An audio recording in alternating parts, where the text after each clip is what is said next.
नमस्कार दोस्तों, स्वागत है आप सभी का आपके अपने YouTube चैनल पर। मैं हूं पांडेश्वर पांडे और आप देख रहे हैं प्रेरणादायक कहानियों की श्रृंखला। कहते हैं कि एक छोटी सी कहानी भी जीवन की बड़ी दिशा बदल सकती है। हम लाते हैं आप लोगों के लिए वही चुनिंदा कहानियाँ जो दिल को छू जाएं और जीवन को सही राह दिखा जाए। तो चलिए दोस्तों, शुरू करते हैं आज की प्रेरक यात्रा। एक बार एक साधु देश में यात्रा के लिए पैदल ही निकला हुआ था। एक बार रात हो जाने के कारण वह एक गांव में आनंद नाम के व्यक्ति के दरवाजे पर रुका।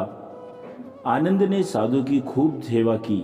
दूसरे दिन आनंद ने बहुत सारे उपहार देकर साधु को विदा किया। साधु ने आनंद के लिए प्रार्थना की कि भगवान करे तू दिनों दिन बढ़ता ही रहे। साधु की बात सुनकर आनंद हंस पड़ा और बोला, अरे महात्मा जी, जो भी है यह भी नहीं रहने वाला। साधु आनंद की ओर देखता रह गया और वहां से चला गया। 2 वर्ष बाद साधु फिर आनंद के घर गया और देखा कि सारा वैभव समाप्त हो गया है। पता चला कि आनंद अब बगल के गांव में एक जमींदार के यहाँ नौकरी करता है।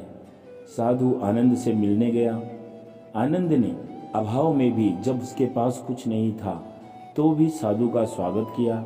झोपड़ी में टूटी फूटी चटाई बिछाई, खाने के लिए जो रूखी सूखी रोटी दी वह उसको खिलाई। दूसरे दिन जाते समय साधु की आंखों में आंसू थे। साधु दुखी था। वह दुखी मन से कहने लगा कि हे भगवान, ये तूने क्या किया। आनंद पुनः हंस पड़ा और बोला, महाराज, आप क्यों दुखी होते हो। महापुरुषों ने कहा है कि भगवान इंसान को जिस हाल में रखे, इंसान को उसका धन्यवाद करके खुश रहना चाहिए। समय सदा बदलता रहता है और सुनो, यह भी नहीं रहने वाला।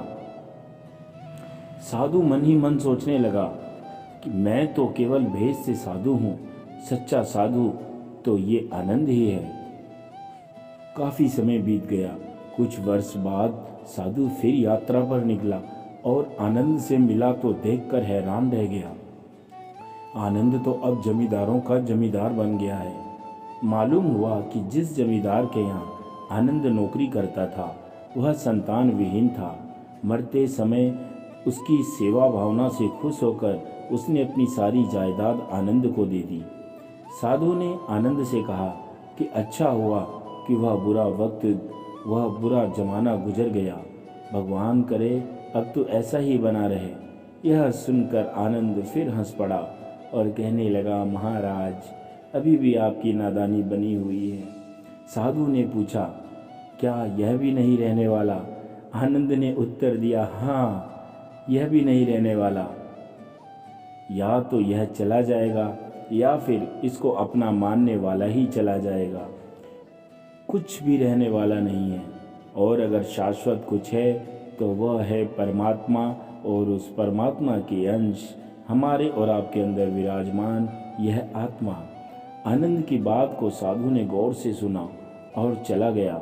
साधु कई साल बाद फिर लौटता है तो देखता है कि आनंद का महल तो है, किंतु कबूतर उसमें गुटरगू कर रहे हैं और आनंद का देहांत हो गया है। बेटियां अपने अपने घर चली गई हैं। बूढ़ी पत्नी कोने में पड़ी है। साधु कहता है, अरे इंसान, तू किस बात का अभिमान करता है, क्यों इतराता है। यहाँ कुछ भी टिकने वाला नहीं। दुख या सुख कुछ भी सदा के लिए नहीं रहता। तू सोचता है कि पड़ोसी मुसीबत में है और मैं मौज में हूँ, लेकिन सुन, ना मौज रहेगी न ही मुसीबत। सदा तो उसको जानने वाला ही रहेगा। सच्चे इंसान वो हैं जो हर हाल में खुश रहते हैं। मिल गया माल तो उस माल से खुश रहते हैं, और हो गए बेहाल तो उस हाल में ही खुश रहते हैं। स्थिति चाहे कैसी भी हो, जो सज्जन इंसान होता है, जो सत्य के मार्ग पर चलने वाला होता है, वह हर हाल में उस मालिक का शुक्राना ही करता है। साधु कहने लगा कि धन्य है आनंद तेरा सत्संग, और धन्य है तुम्हारे सद्गुरु। मैं तो झूठा साधु हूँ, असली फकीरी तो तेरी जिंदगी है। अब मैं तेरी तस्वीर देखना चाहता हूँ, कुछ फूल चढ़ाकर दुआ तो मांग लूँ। साधु दूसरे कमरे में जाता है तो देखता है कि आनंद ने अपनी तस्वीर पर भी लिखवा रखा है। क्या आप सब लोग मुझे बताएंगे क्या लिखा होगा? जी हाँ दोस्तों, वही लाइन कि आखिर में यह भी नहीं रहेगा। साधु की आंखें खुली की खुली रह गई। सदैव प्रसन्न रहिए। तो दोस्तों, आज की यह प्रेरक कहानी आपको कैसी लगी?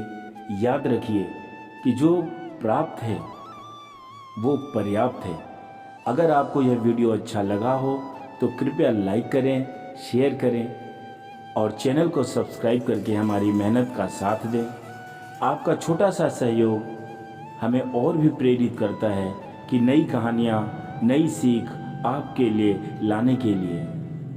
आप सभी लोग स्वस्थ रहें, खुश रहें और हमेशा प्रेरित रहें। यही हमारी कहानियों का उद्देश्य होता है। मिलते हैं फिर अगली कहानी में। तब तक के लिए धन्यवाद। जय हिंद, जय भारत।